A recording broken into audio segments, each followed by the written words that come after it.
Hello, everyone, and welcome to the Optimus Fantasy Football Channel. I, of course, am Nate Polvogt, joined by a face you all know very well, Mr. Lou Brunson. We're here to help guide you through your Week 12 waiver wire decisions, folks. It's crunch time. You got Week 12, Week 13, Week 14. You've got realistically 3 weeks to get your rosters in line for the playoffs if you're a contender. If you're someone who's on the fence, you've got 3 weeks to get yourself in there. Waiver wire decisions don't get more important than this, Lou. No, they really don't. And like this last week, we had a great showing of exactly why they matter so much with two waiver wire guys who didn't just like kind of do okay, but like blew the doors off of the place. And if you picked up and started both of them, you probably won anywhere that you got them. Yeah, oh, absolutely. Sean Tucker being one of those. And we're going to talk about some of these guys because they're still on the fringe of they're going to be available in a lot of leagues because you guys haven't been listening to us. Lou talked about Sean Tucker on Sunday. It's all right. You're gonna come around. You know what, Lou? Let's go ahead and get on into it. But before we do, I want to remind everyone, if you've got questions and we're not here to answer them live, head over to our Discord server where we are live 24 hours a day, 7 days a week, 365 days a year to answer your fantasy football questions. The link is in the show description. It's always free and we have got your back. So make sure you check that out. With that, Lou, let's head into the quarterbacks. This is a thin grouping this week. We're going to start with Jacoby Brissett of the Arizona Cardinals. Definitely the priority ad right now at quarterback. 23.7% rostered on ESPN. He is 22% rostered on Sleeper. All he did was throw for 452 yards and 2 touchdowns on Sunday. Broke the regular season record for completions in a game with 47. He has this offense running better than Kyler Murray could have ever dreamed, Lou. Than he ever has, yeah. I mean, and the weapons are weaponing. Michael Wilson, Trey McBride. I mean, everybody is doing things because the quarterback is doing things, and like this is what we've wanted out of Arizona for so long. Yes. And we got it from Jacoby Brissett. Think about that. Brissett.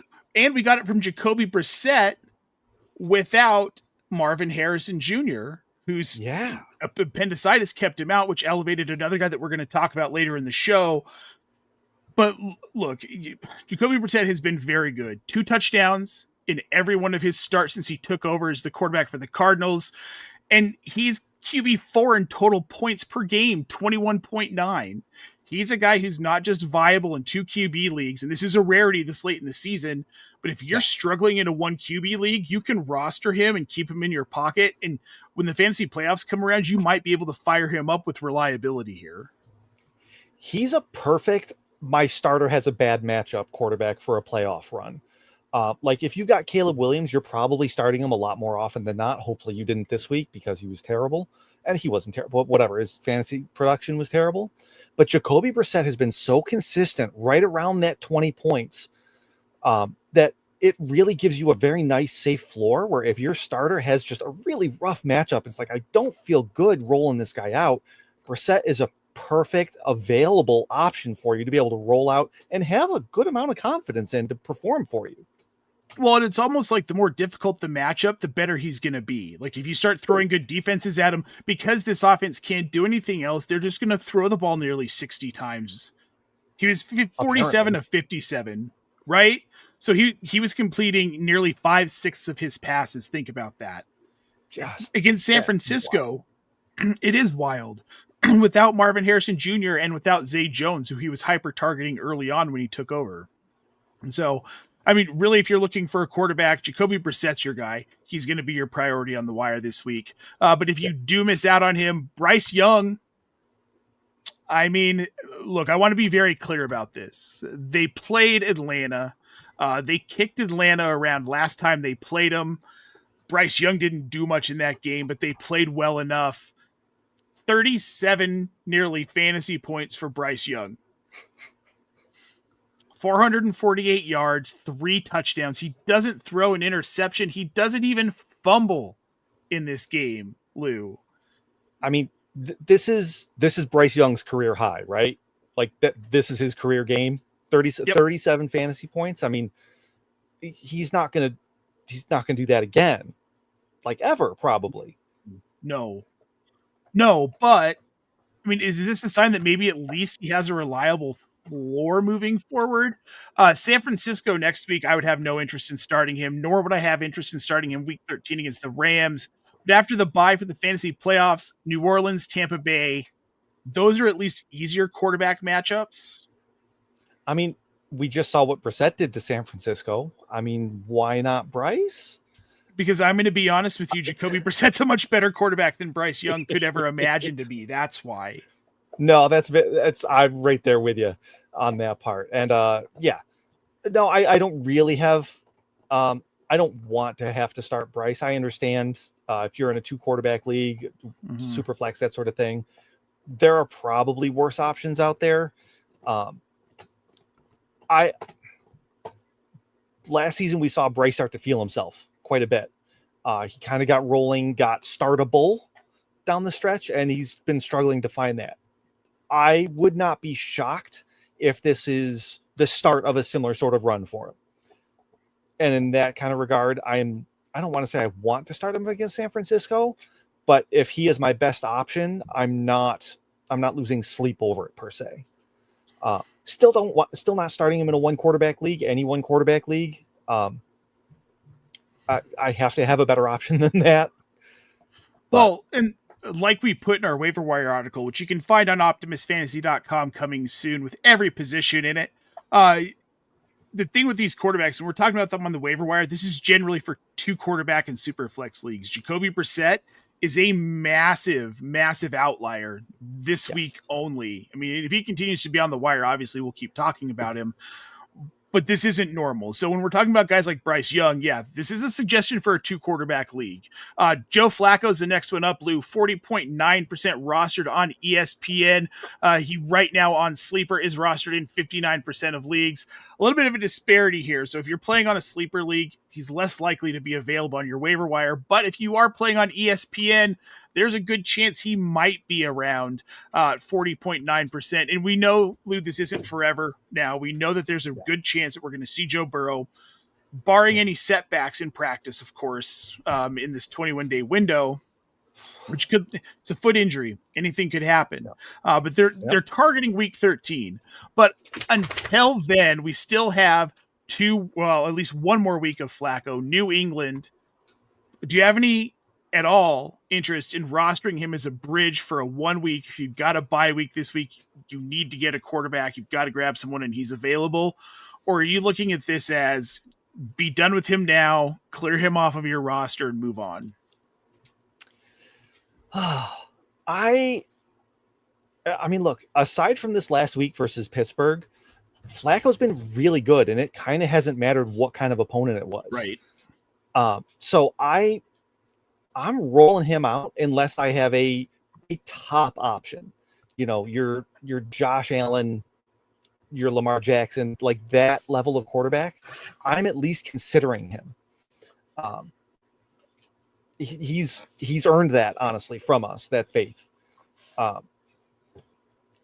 So for 1 more week, yeah, I'm rolling with him. And I'm, unfortunately this past week kind of gives me some feelings of agita about it. Thank you, Penny. But yeah, it's Joe Flacco. Who thought I'd be talking about Joe Flacco being borderline elite in 2025? But he is. He has been really this season. But when you give him Jamar Chase and T. Higgins, well, not Jamar Chase next week. Jamar Chase is going to be out, so that's something we'll talk about when we get to wide receivers. He is appealing, but yes. But yes, more than likely he will be suspended this week. Yeah. I mean, they caught him on film. I don't know how much you can really. Yeah, I mean, hey, I don't know.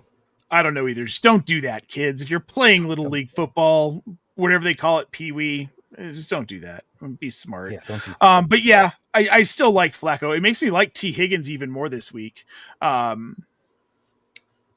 Yeah, against New England. New England's really good, though. So to be clear, New England's going to score a whole lot of points, and Cincinnati's going to be playing catch-up, which is fine for fantasy purposes. You want to see it.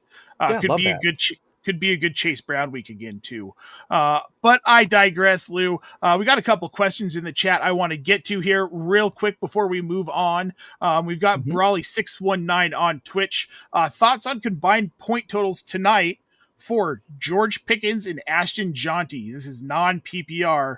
Also, thoughts on Javonte Williams tonight. Oh boy, predictions for point totals. This is a bit in depth here. It sure is. Non-PPR. Non-PPR. I'm gonna go 7 for Pickens and 8 for Jaunty and 17 for Williams. Based on absolutely nothing other than gut feel. So I'm gonna say 12 for Pickens. I think he gets a touchdown. Okay. You're 6+6. I'm gonna say the same for Jaunty. I'm gonna take, what did you say, 8? And I'm gonna make that 14. 8. I think he gets a touchdown as well. Okay. And I think we're in the 17 to 20 range for Javonte Williams. These defenses suck. Right? Yeah. So like this is an opportunity for Geno Smith to like have a game without an interception. I don't know. Maybe throw 2 or 3 touchdowns to Brock Bowers. These offenses are going to beat up on each other. Gotcha. I have in my head now what you said yesterday about when you've got these 2 really bad defenses and we're expecting this offensive fireworks kind of show what ends up happening, and it's this rock fight sort of deal. I'm just waiting for it tonight because the primetime games this week have been terrible. It's true, they have been. And like there's nothing about these 2 teams that make me think it's going to be fun other than please just let it be fun. Okay, right. We've got Pidge plays badly over on Twitch. Pidge, you probably don't play badly, I'm going to guess. I mean, they're here. How badly can they play? Yeah, right? And if you are playing badly, you're only going to get better. So, hi both. Dynasty League, tight end premium. I'm trying to tank. Should I trade Bowers in a second for Neighbors in SLP? I'm trying to figure out who SLP is. That's what I'm trying to figure out too. I was hoping you knew. I'm going to say, here's what I'm going to say. When you're tanking, sure, you've got to tank, but you also have to have anchor players to build around. There aren't a whole lot of them that come around. Sam Laporta is who he's talking about, SLP. Sam Laporta, that makes sense. Okay, I might steal that one and use it from now on. A little SLP, I like that. SLP, that's good, Pidge. See, you don't play badly. You're good at this. Yeah. Now, this could go 2 ways because Brock Bowers for Neighbors and Sam Laporta, you're giving up a second in Bowers. But I like to have that cornerstone piece to build around, especially in Dynasty. If you're rebuilding a team, you've got to have at least one piece you hang on to that's young and has long-term value. That's either going to be Brock Bowers, if you retain him and don't do this thing that I think is a kind of a borderline bad idea, or you're going to have to build around Malik Neighbors. My question is, who has a longer career ahead of them from a Dynasty perspective? Who's going to continue to be more productive for longer? Tight ends tend to play longer, and Brock Bowers is one of those players with elite tight ends, which we know very well he is. So he's a guy I'd want to build around. I like Malik Neighbors, but he's so dependent on his situation. We don't know who the coach is going to be next season in New York, and I don't trust Joel Schoen to make good decisions. So that affects how I feel about a guy like Malik Neighbors. The talent is there. It's unquestionable. And in a good situation with an even mediocre level quarterback, he's wide receiver 1 overall, more than likely, if he plays a full season. But we don't know in Dart's health. I mean, 4 concussion checks this season in like 5 games. That's bad. It is. And my hope is that with no Dable, that will change because he's not going to. I've got to hope that any future coach is not going to run quarterback power 15 times a game with Jackson Dart.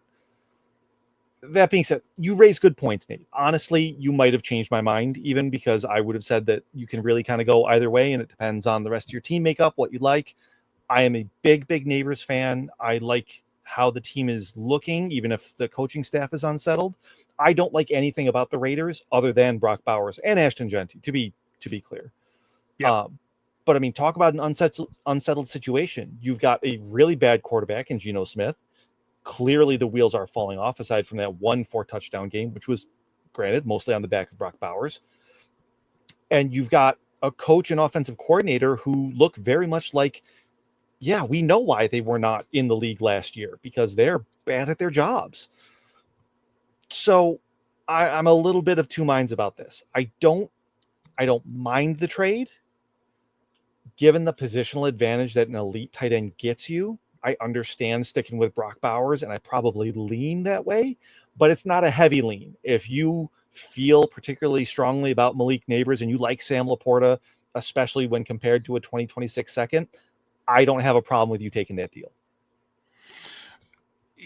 Yeah, sure. That's just where I land with it. Well, and you could look at it this way too. Like, you're getting Neighbors and Laporta, kind of like a 2-part building piece. Another thing about this is if he trades Bowers, he'll likely end up at the 101. If not, he'll probably end up somewhere around 104. I haven't done a lot of digging on this rookie class. Okay. That's something that comes as we get into December. But I'm going to be honest with you. That 101 pick ends up being such a trap most years. Look at some of the guys we were taking 101 overall. Trevor Lawrence was a guy who was going 101 in Superflex rookie drafts. Where did we end up with that? Kyle Pitts. Well, I mean, well, not in any Marvin of the guy Harrison Jr. But again, kind of same. But that's the thing, right? Like, you have the opportunity to take the right guy. Those were not the right guys. Personally, I never thought that those were the right guys. As someone who took Malik Neighbors over Marvin Harrison Jr., I probably trade away Bowers if that's the case. Jeremiah Love coming out of Notre Dame, probably going to end up being the 101 running back. I think that's enough for me to probably do that deal, honestly. All right, fair enough. And I can understand that. I mean, when you look at it from that perspective, it does kind of change how I feel about it. We got Joe Hammy mistakenly. What is up, buddy? It's good to see you, saying howdy, fam. We got Greg over on YouTube. I picked up Singletary and regret sitting him for this week. Yeah, he had a pretty damn good game. We're going to get to him here in the next segment. Was going to save him for the following week when Harvey and Vidal were on their buys. Look, I'm not going to fault you for that, Lou. I mean, You got to do what you got to do. And how could he know? No way to know. But with that, let's move on to the running backs. Yeah. Let's talk some running backs. We got some fun here, and we'll get through these quickly, guys, because we know you have things to do here. Sean Tucker is the first one we're going to talk about, because how can you not? First of all, you made the call on him yesterday during our Start Sit show every Sunday morning at 11 a.m. Eastern. 19 carries, 106 yards, 2 touchdowns. Adds a receiving touchdown. He had 2 targets, 34 yards. He did it all. Yeah, and he did it better than Rachaad White against a really bad running defense, which is what Buffalo is, which we know and we've known. But the fact that Tampa Bay saw the difference between how they were running and went to Tucker over White and decided to do that over and over again. I mean, 21 touches, that is workhorse volume, no matter how you slice it. And Tucker rewarded you. Tucker is a better running back than Rachaad White.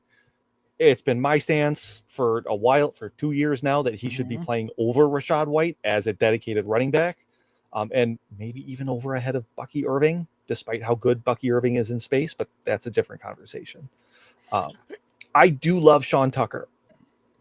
Bucky Irving is looking like he's closer and closer to coming back, so I'm really hesitant to recommend Tucker strongly, no matter how much I like him as a player. Simply because Bucky's going to come back and he's going to take back over that workhorse role. He just is. Now, is it this week? Is it 2 weeks from now? I don't know. You kind of got to monitor the news yourself. Make sure you're following us at news.optimusfantasy.com over on Blue Sky. That right there. You're going to have all the information as soon as it's out there. And that's really what tells me if Tucker should be a target for you or not.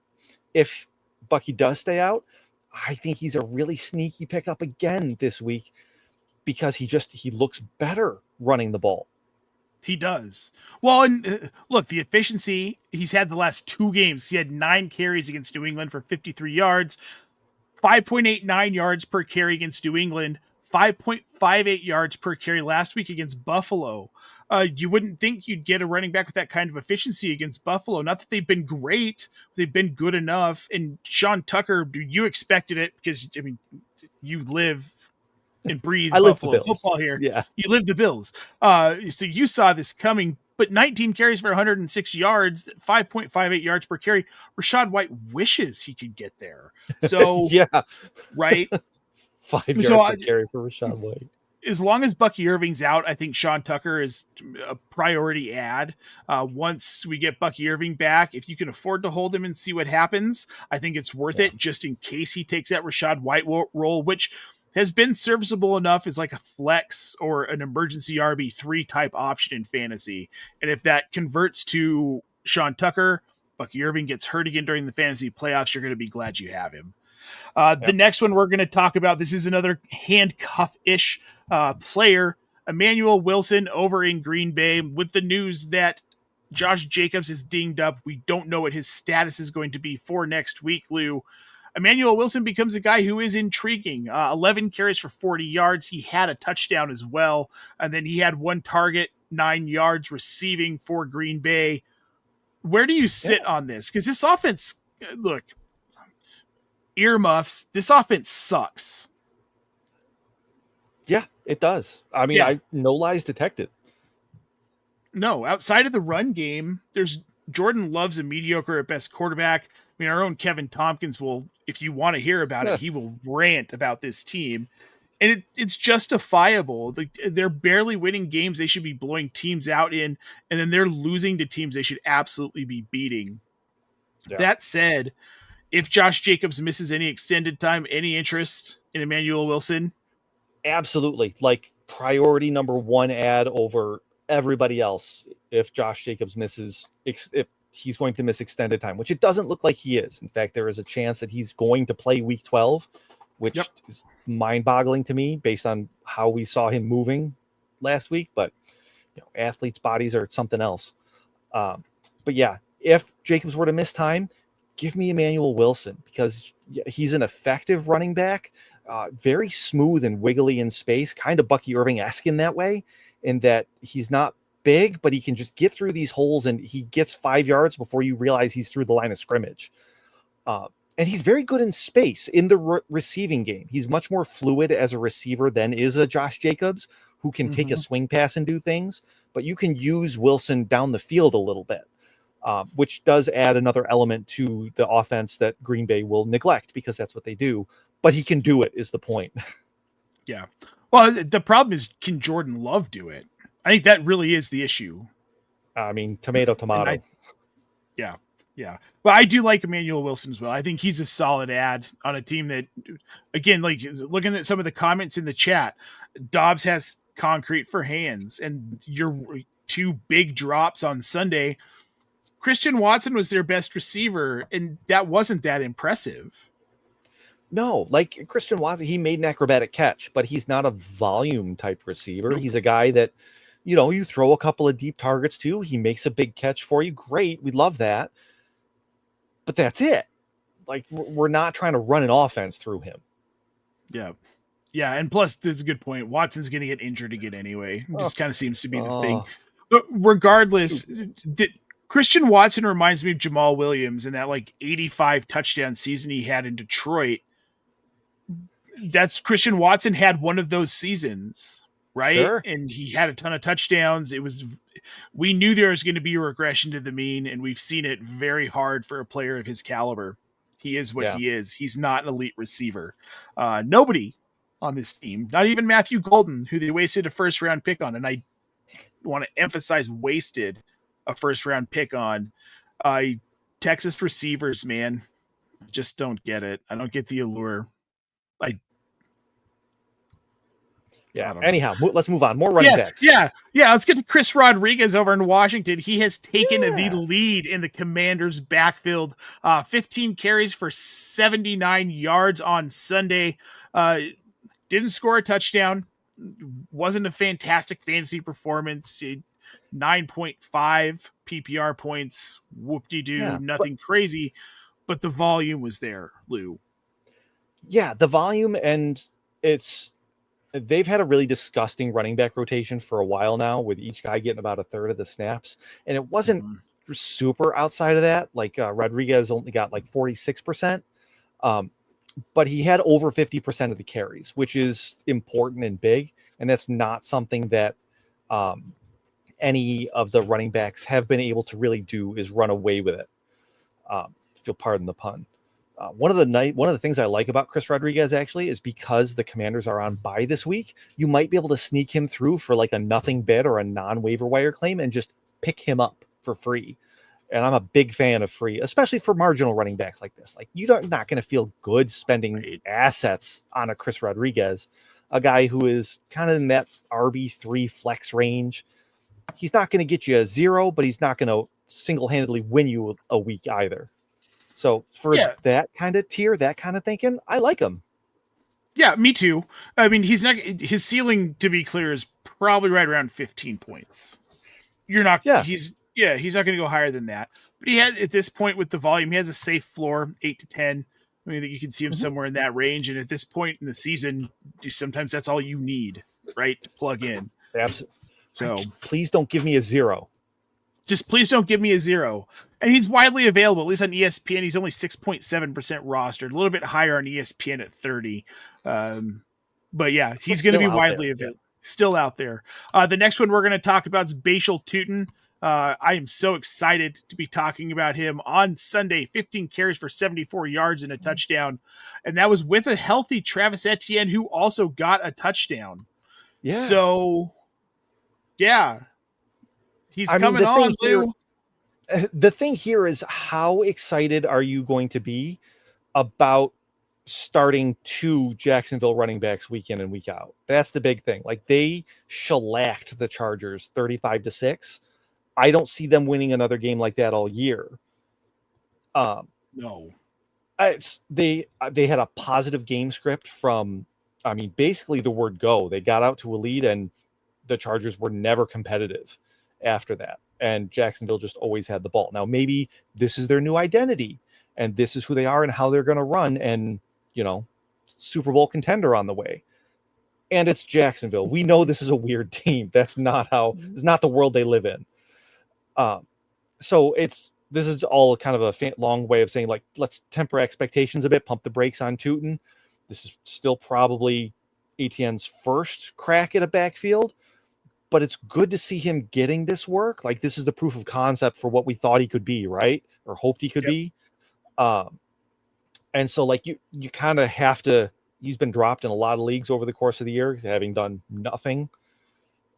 He needs to be picked back up now as we get eyes towards the playoffs, in case it does shift more towards Tutin, and this does shift more to being a run-centric offense, which, given Trevor Lawrence is the quarterback and all the wide receivers are banged up, that might not be a bad idea. Right. Well, and if you look at their matchups coming up, Arizona, Tennessee, Indianapolis, the New York Jets, week 16 against Denver is not great. But otherwise, those are some decent matchups for running backs. And Jacksonville is one of those teams that they're finding weird ways to win games, and then they're blowing out teams you think are going to blow them out. I wouldn't be surprised to see them. We get to week 15, 16. This is a team that's in playoff contention. Would not surprise me one little bit, especially with the 5-5 Kansas City team floating around right now. Right. Like, anything's possible in the American Football Conference, folks. Anything is possible. It's wild, the Wild West over here. But for real, like, Jacksonville could be a playoff contender. I don't think they're going to go anywhere with it if they do make it in. But at that point, I do think we see a little bit more Tutin that might benefit managers in the fantasy playoffs. Yeah. I just want to throw this out here. Joe. I love it. Yeah, the Chiefs do stink. They really do stink this year. But alas, we talked about that plenty last night. I feel like the Tutin play here is, you use him to get to the playoffs. You don't rely on him in the playoffs. And there's value in that too. Like, understand what he is, and that he's probably going to end up wilting in the fantasy playoffs because, again, like you said, that matchup with Denver, there's just some rougher matchups there, but take advantage of these softer matchups while you can. Yeah, absolutely. Yeah. Denver, then Indy in Indianapolis. Like, both of those games are on the road. You want no part of that. Not at all. No. If you're league's a bunch of psychos, and you guys go to week 18. They do have Tennessee at home, so you can roll him out in week 18. Plus, I mean, at that point, if they're in playoff contention, they've locked something down. Indy has nothing to play for. We'll see a ton of Tootin in that game. But hopefully your league doesn't do that, because that's just cruel and unusual punishment. But also, Lou, cruel and unusual punishment. Devin Singletary back in the news. New York Giants running back, former Buffalo Bill, 32.5% rostered on ESPN. He's 44% rostered on Sleeper. We knew this was a possibility when Scadaboo went down. Yeah. It became even more of a possibility when we knew that Jameis Winston was going to start. I don't think it becomes less of a possibility with Dart possibly coming back next week off of the concussion. I think Devin Singletary is more efficient than Tyrone Tracy. I think Devin Singletary understands the offense better than Tyrone Tracy. And to be honest, Devin Singletary is better in pass pro than Tyrone Tracy. Like, these are all things hard, but yeah. But he's right. Not that it's that hard, but he's better. We saw him with 49% of the snaps, 16 carries for 44 yards, 2 touchdowns, which obviously is not something that's going to happen every week for Singletary. But the point being that he's got those red zone carries. Yeah, and like that's obviously a big thing, right? And the thing that stood out to me is, 37 touches between Singletary and Tracy. Like the odds of that happening, not great, especially against Green Bay. Weird game, but regardless, 21 total touches for Tracy versus 16 for Singletary. So Tracy seems to be the preferred option between the two right now. But like you said, Singletary's getting the goal line carries and the red zone carries, and there's value in that. The issue with Dart coming back, when he does, he's such a good and powerful, honestly, runner that he could sap some of that off of Singletary, and that knocks him down quite a bit. Sure. Because he doesn't have great efficiency or great volume, and the Giants are kind of a stinky team, all in all. Sure. So I mean, I don't get excited about Devin Singletary, and we should be churning our roster this year. You don't need a 5th or 6th wide receiver on your bench. You do need more running backs, because running backs get hurt all the time, and you need to be able to have somebody to start. Devin Singletary is a somebody. Don't expect great. Like, this is probably his ceiling. This is probably his best game rest of the season. But he could also live in that 6 to 10 point range for more weeks than not. Oh, it wouldn't surprise me at all. Right. And he doesn't have to be efficient. And even when Dart comes back, I think Kafka's smart enough to know, let's not just run Jackson Dart up the middle at all, especially inside the 5. Like, just don't do that. So, and in that vein, I do think that there's a chance that we continue to see Singletary get these touchdown opportunities. And oddly, the earlier reference Jamal Williams, we can have a second half of the season where we see him get that kind of touchdown volume. I mean, that's a little optimistic. That's very optimistic. And I'm not saying I'm predicting it. I'm just saying it wouldn't shock me if we saw something like 50% of that, where Singletary just gets those carries to protect Dart. Won't carry past this season, but he's the guy who will get those if they decide to go that route. That's going to do it for running backs, Lou. And before we move on to the wide receiver position, we have some questions in the chat I want to get to here. Let's get it. We've got Galaxy Pickers over on YouTube, 8-2, full PPR. Right. Congratulations. Phenomenal record. Traded CeeDee Lamb and Quinshawn Judkins for Chase Brown, Michael Pittman, and Jordan Addison. Or wants to know if he should. This roster currently is Jonathan Taylor Thomas. Woo. Quinshawn Judkins, Woody Marks, RJ Harvey, CeeDee Lamb, Drake London, Romo Dunze, and Stephon Diggs are his wide receivers. Obviously, this is a stab at a slight upgrade at wide receiver, though. Here's what I can't do. I can't justify Pittman and Addison to replace Lamb, and I certainly can't justify Chase Brown to replace Judkins. I mean, I can in a PPR league, and that's really what it is that, I mean, Brown's very active in the receiving game, and Judkins is not at all. So, and Cleveland can get game scripted out of rushing Judkins because they are Cleveland, especially if Shedeur Sanders is going to be starting. which that's a whole other thing. I mean, first of all, congrats on the 8-2 record. I'm telling myself it's because you're here as much as you are, so love that. I still don't do that deal. Your roster is, you've kind of collected all the Infinity Stones there, so don't start taking them out and distributing them to your opponents, is kind of how I look at it. Addison, I don't have any interest in any Minnesota pass catcher wide receiver as long as McCarthy is starting. Pittman, I think he's solid, but I need better than solid if I'm giving up Lamb. And Chase Brown is not a good enough running back to do that deal for. Yeah, completely. Oh, we agree for different reasons, but we're on the same page here. All right, we're going to move on to this one here is JHang2055 on YouTube. Hi, do you think my London for George Pickens or Javonte Williams is a good return? At this point, with Michael Penix out for the season, we're looking at Kirk Cousins and Drake London's hurt. Yes. Yeah.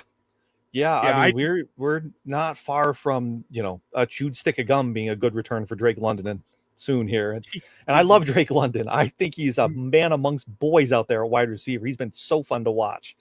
But this is getting scary. If you can get either of those deals done, particularly Javonte, he's I would prefer Javonte. Yeah, absolutely. Yep. All right, we've got Greg Lira 9947 on YouTube. I have Bucky, Scatabo, Hubbard that got stubbed by Rico. This is why I've been digging deep and stashing Benson on the IR. But he wants to know what Jaleel McLaughlin over in Denver, is he a good stash as a vet back? I'm going to say, we talked about this yesterday. No. Yeah. I don't care that he scored yesterday. This is Sean Payton. We have no idea. Yeah. And then we got this one here. That sums it up right there.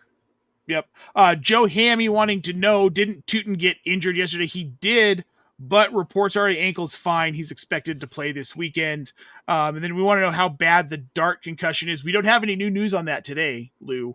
That's not a thing that we can answer because there's no outside symptoms or anything like that can be monitored. It's either he's progressing through the concussion protocol or he's not.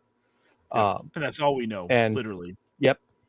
So it's just, we got to keep our eye on that and keep fingers crossed. Yep.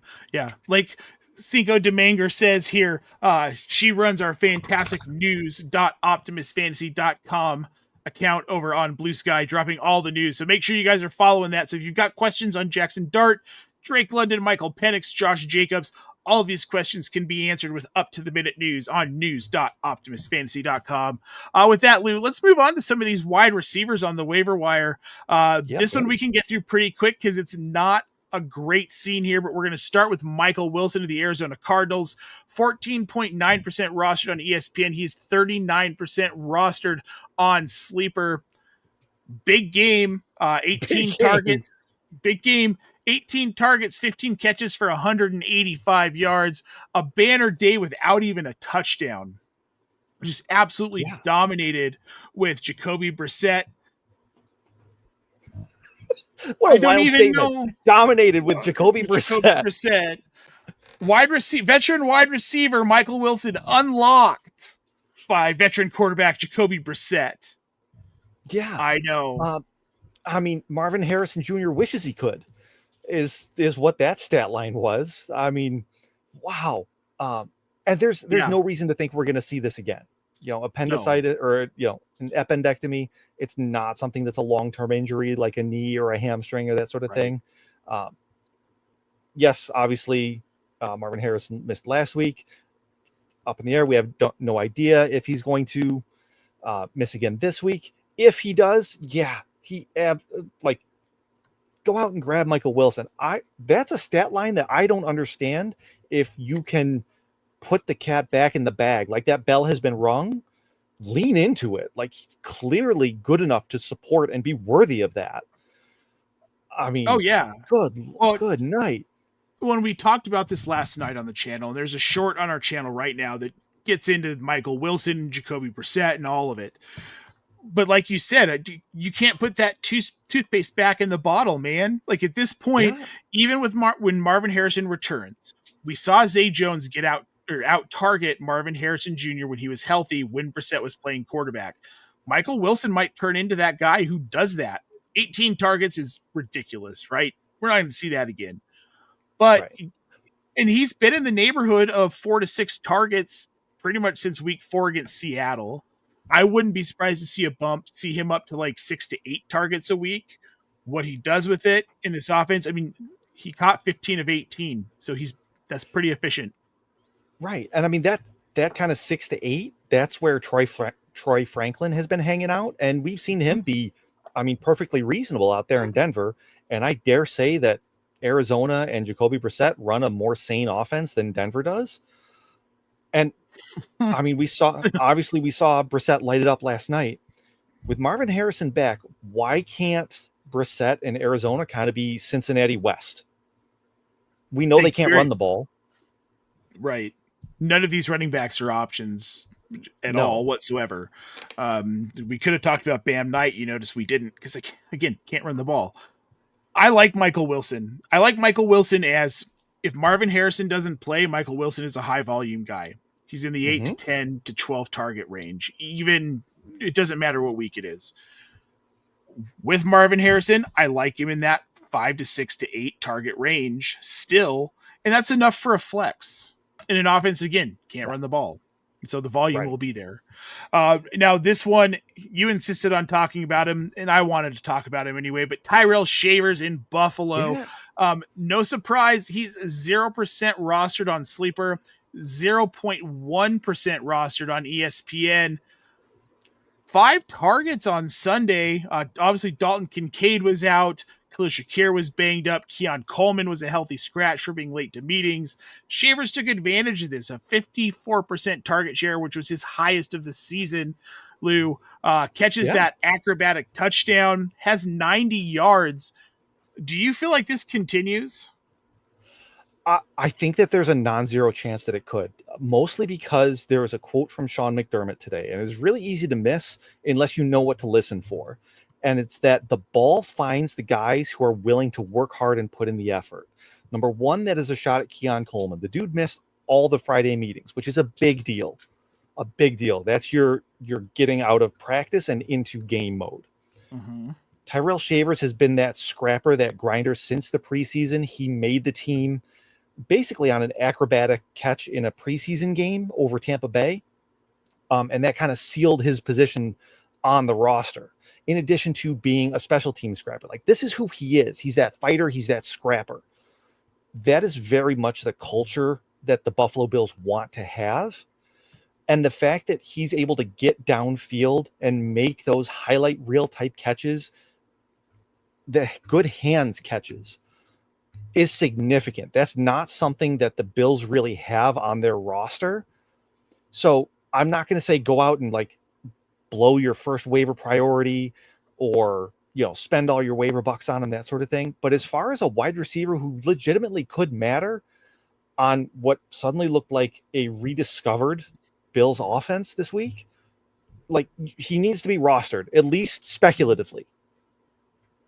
I completely agree. And at this point in the season, these are the kind of guys you should be adding if you have the roster room, really. Because if he goes off, you got him and no one else has him. And right now, he's going to be essentially free on the waiver wire. He's not going to be on a lot of people's radar. Right. Let me ask you this, Nate. Would you rather roster him or like Christian Kirk? Oh, I'd rather have Shavers.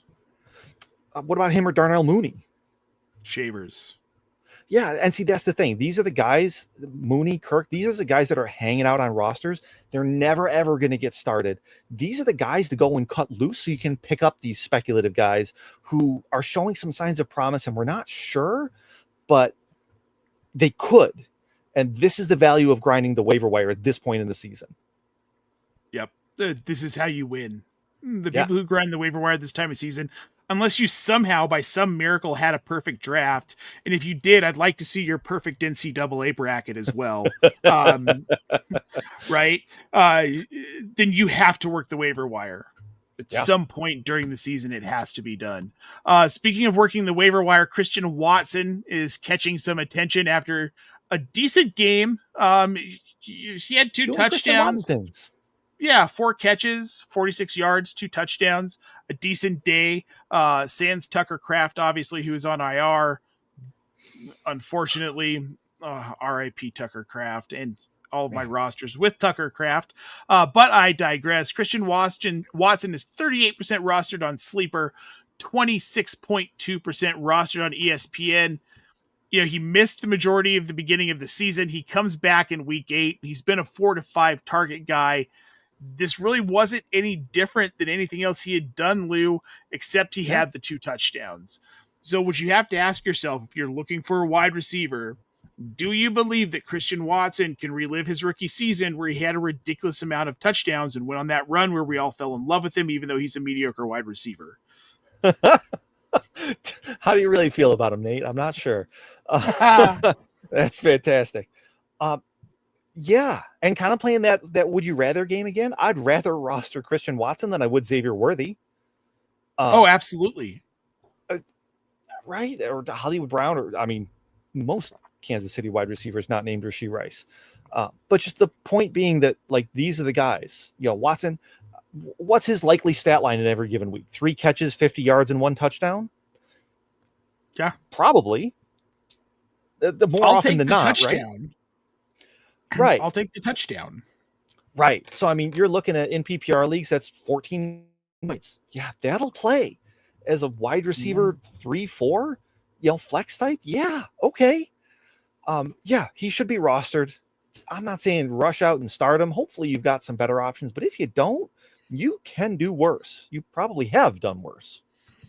Well, yeah, you've definitely done worse. We've all done worse. Yes.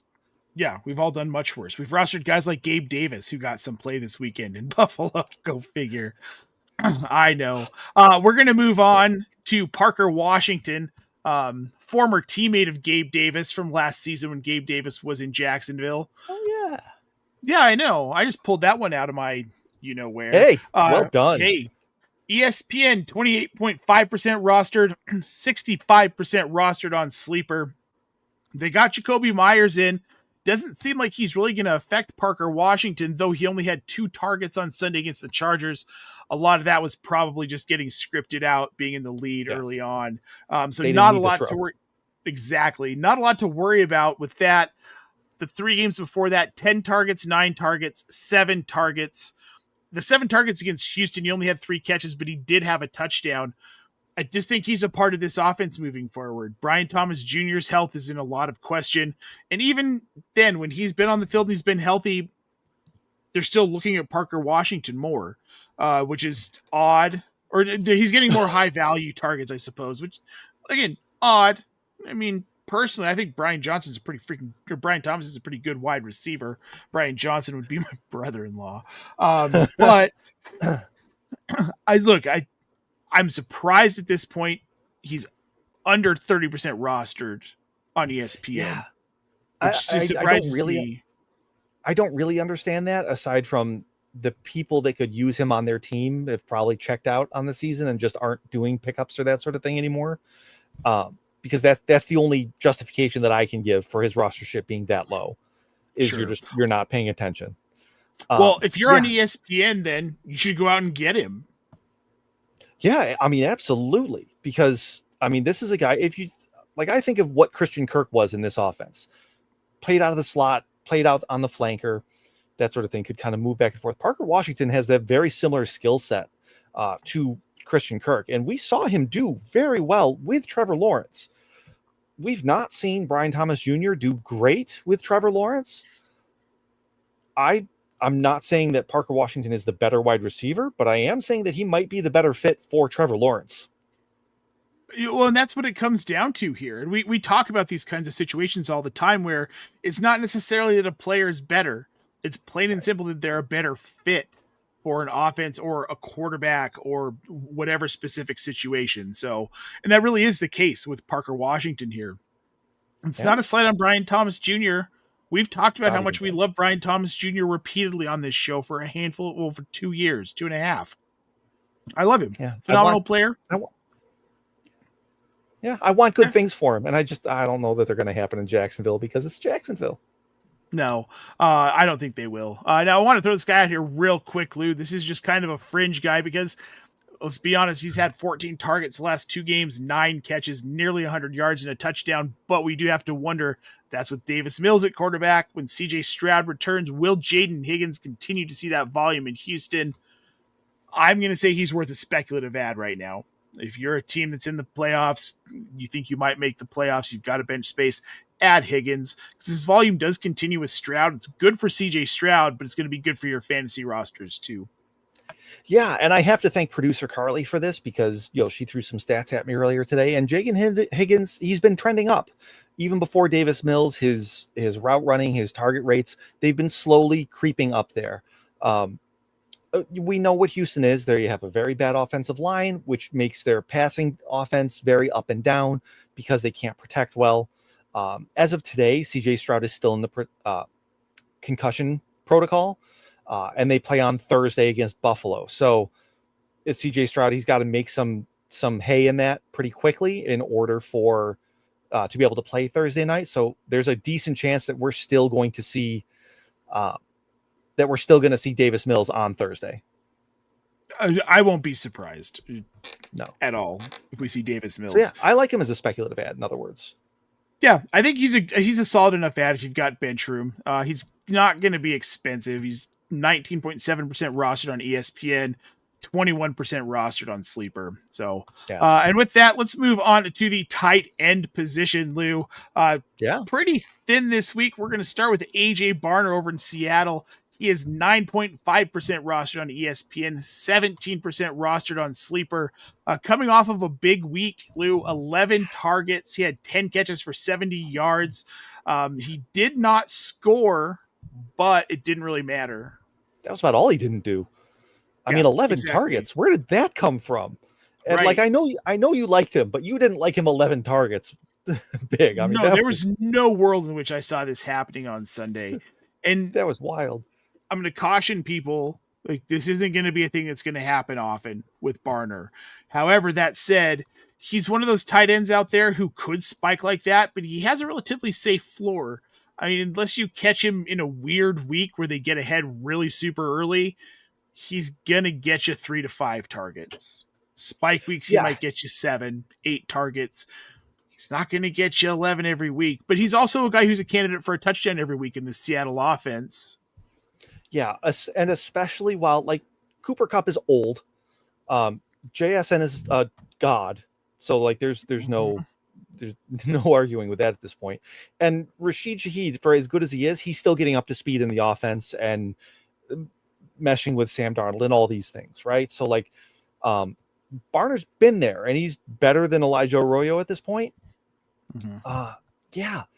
I was looking through him today. I did the tight end section this week, and he really, like, 3 for 46 about is like AJ Barner's floor.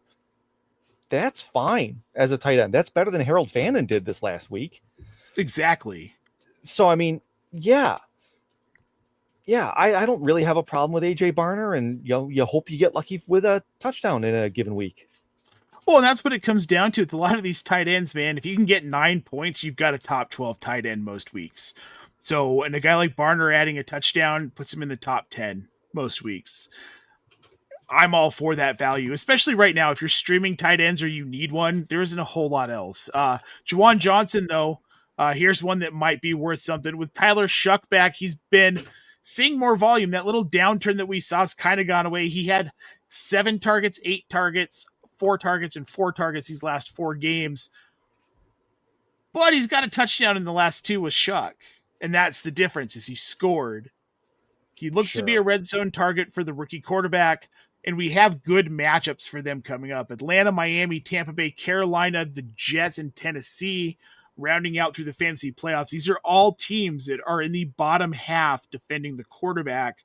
It's good news for Juwan Johnson, who's one of those guys that's more of the short to medium target guys, not going to take stuff away from Olave, just a good target for Shuck if you're looking for a tight end. And with no Rashid Shaheed there anymore, like, there's fewer target earners. Like, yes, okay, they're rolling out Devon Vele, and it's Devon Vele. Like, let's not get it twisted here. Juwan Johnson is the number 2 option in this offense behind Chris Olave, so he's going to see some consistent, some consistent work, which is great. I mean, if you're getting that out of your tight end position, you're ahead of the game. Yeah. Oh, 1,000%. Now one more tight end for everybody. This one's somewhat speculative. Mason Taylor, the New York Jets. 13.1% roster on ESPN. He is 22% rostered on Sleeper. The Jets are a mess. Last week against New England, he had 4 targets, 4 catches, 30 yards. Nothing to write home about. He's had 2 blow-up games. With this team moving forward, it could very likely be Tyrod Taylor the rest of the way. Are you excited about Mason Taylor as someone that you should add in fantasy? I don't think excited is the word that I would use. I am open to the idea that Mason Taylor could be a thing because Tyrod Taylor was named the starter today, at least for week 12, which, I mean, okay, yes. And this is clearly a team that thought that they could have something with Justin Fields and now does not. So how are they going to work that the rest of the season?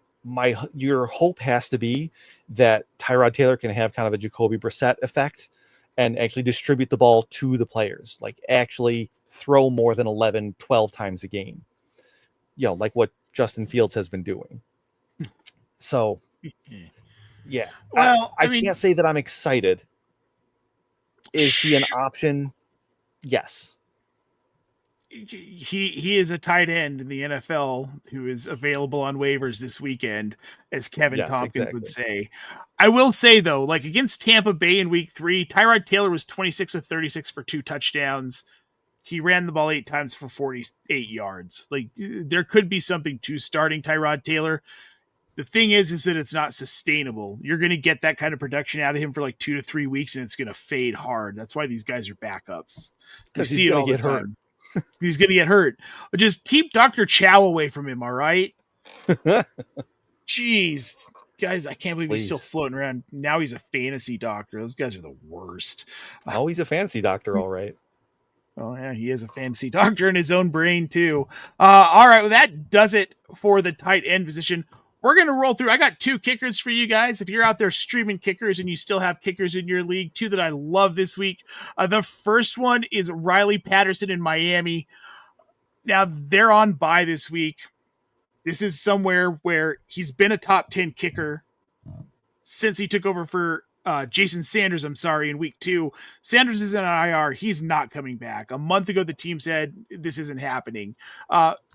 If you've got the bench spot and you know you're going to need a kicker and you've been streaming, Patterson's a guy you can trust the rest of the season. Same thing with Evan McPherson over in Cincinnati. Not a massively rostered kicker, 26% on Sleeper, 10.6% on ESPN. And then Will Lutz over in Denver. He has been freaking automatic, and he's starting to see a lot more opportunity. This offense is starting to score more. He's a guy, if you've been streaming kickers again, roster him, set it, forget it the rest of the season. You won't have to think about it the rest of the way. Yeah. And that's going to do it for us, folks. We're done with kickers. We're done with all of the positions. We wish you the best of luck with your Week 12 waiver wire claims. We'll be back next week for more to help you get even more ready for the playoffs with even more data. Check out tools.optimusfantasy.com. Use the promo code ThanksOptimus to get a 2-week free trial and get your teams even better than they already are. And get ready for the off season. You can do all sorts of things with our fun stuff. We've got betting and DFS tools as well to keep the fun going through the Super Bowl, because we all love to do that. That's why we're here. We're football nerds at heart, so we just try and keep the fun going.